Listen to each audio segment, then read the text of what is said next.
What's up, everybody? It's Adam from Team Sorcery here, coming at y'all today with more Moonlit Savior spoilers. Yes.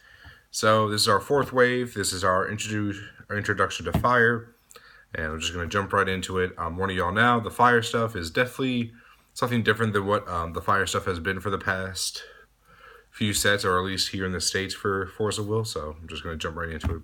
So our ruler is a wizard called the Observer. His judgment is 2 fire and 12 void. You hear me right, 12 void. You may pay 1 void less for this ability for each card in your remove from play area. So if you have 12 cards in your remove from play, it's pay 2 fire to judgment, which is definitely not bad. And it's actually not that hard. There's fetal movement, blazer if you have it on board. So there are definitely ways that you can make his judgment not be so ridiculous. So getting to the next card. Now, right into his regular side, he goes from the Observer to Time Lord Arsonist Alisaris. Alisaris, there we go. It's much easier to pronounce than Shion's name. He is a J ruler, still a wizard. He is a 1,000/1,000.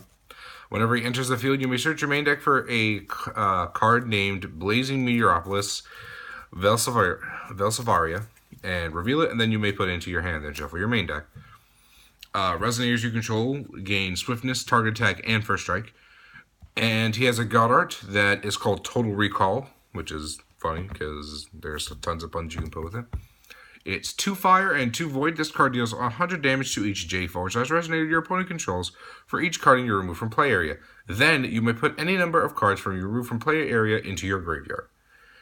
So my thoughts about this, when I get into the Metropolis, essentially since it's adding to your hand, it's really more of just like a win more enter effect, or a just deck thinning type of enter effect. But it's not bad. The Metropolis really makes the deck go around when you get into, if you want to make him your J ruler.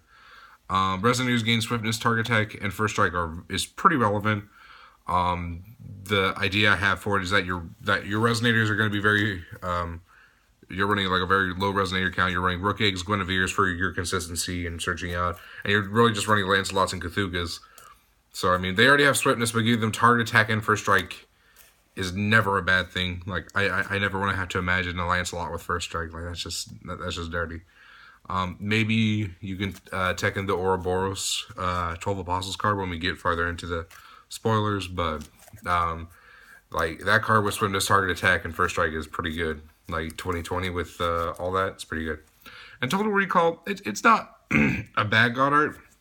I only really see it being used to like after you Leviathan once, you tap down, making it cost 2. So you'll be shooting everything for 3, and then you return everything back from your roof and play to your graveyard. So I think it's a lot better in that case. Because you can kill a lot of things for shooting everything for 3. You can kill Percival. You can kill Percival's cats, both familiar and Cheshire. You can kill. I already said Percival. You pretty much just kill like the entire Alice's World deck, or the idea of Alice's World. And if you tap it down twice, you can shoot it for 500. So that kills Priest, Hera's. A lot of relevant stuff, so definitely not bad.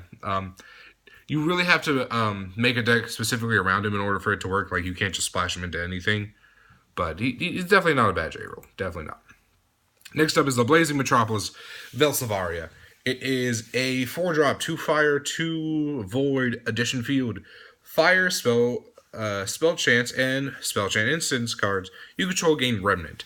For those of you who do not know what Remnant is, it is the equivalent of Flashback in Force of Will, where you pay its converted, its will cost and its void cost to play from your graveyard. When you play it, it's removed from play, and it remains there.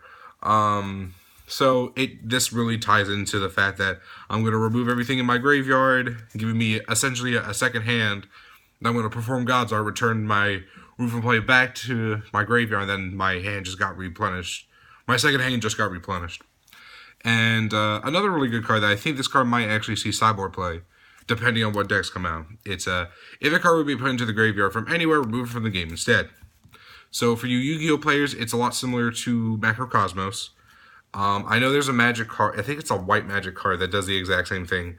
For some reason I can't remember, but yeah, I think this card's really good. I think this card will definitely see sideboard play depending on what type of decks come out, especially if we get a lot more graveyard reliant decks.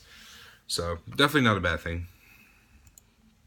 Next up, we have Valsavarian Dragon. It is a 2-drop 5/5, 1 fire, 1 void dragon, obviously, hence the name. Has flying, which is awesome, because dragons without flying is extremely redundant. Whenever it enters the field, you remove the top 2 cards of your main deck from the game. Whenever this card attacks, you remove the top 2 cards of your main deck from the game. So, if you're going for a little bit of a budget build, and if you want to add more, just almost guarantee that your J Ruler is going to... If your J Ruler is the Observer or the Time Arsonist, he just from you playing him and then attacking with him, he makes your judgment cost 4 less, so it goes from 12 to 8, which is definitely not bad. I could definitely have this card seeing a lot of play, especially for like budget players who don't have the access to like Lancelots and stuff like that. So definitely not a bad thing. Next up is the Regalia, which Orbit Disaster, Ifrit Glass. Really weird how it sounds. Anyways, so 0-drop Regalia, just like most of just like all the ones in the set so far. So more 0-drop Regalia. Whenever this card enters the field, you remove the top card of your main deck from the game.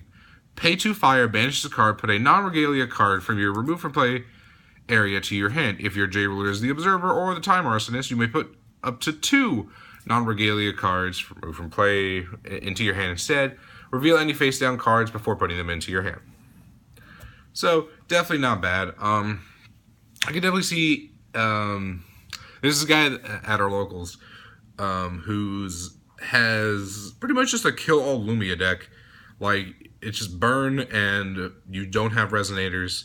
You just constantly flash stuff in. And I think this card could actually see a lot of play in that deck, because it just adds more to your remove from play, so your Necronomicon will always be live, and so will your Lumia. So, definitely not bad. And our last card in the spoilers is Disaster's Memoria. It is his Memoria that we get.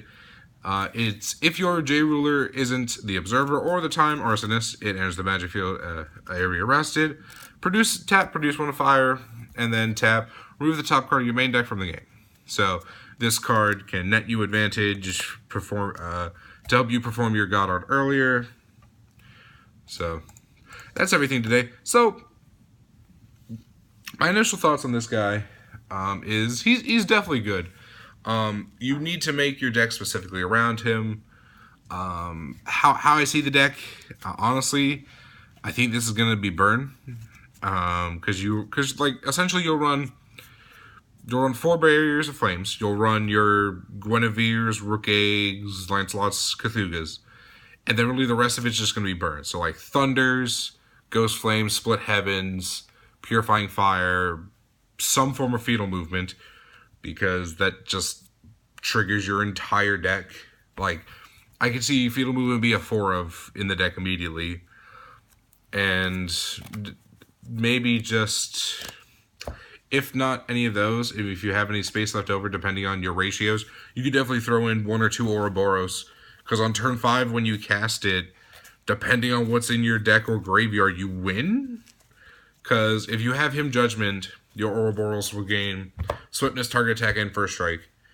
And it's a 2,000/2,000. You return you exile your deck, and then you return your graveyard back into your deck, and it becomes your deck. So it's definitely not bad. Just another potential game ender. I like the fact that Ouroboros actually became good, or it has potential to be really powerful. So that's all I have to say about it. It's really all I know. I still think that the Metropolis will be a very good side deck card, depending on matchups. Orb is phenomenal. Like, Orb's really good in decks that are maining Sign to the Future right now, because if they remove 2 of your relevant resonators, you can just pay 2 fire, depending as long as you have fire in it, which most decks now, they're running a minimum rules, memoria, and regalia, so there's going to be fire. You can just add your cards back from your remove from play, or at least your relevant one. Like if they get rid of a game ender, you can just bring it back and then cast it again. So, alrighty guys, like, comment, and subscribe. Let me know what you think. Make sure to follow down below to follow the spoilers. I'll put a link down in the description below so everyone can follow. Alrighty guys, thank you very much. This is Adam from Team Sorcery signing out. Peace.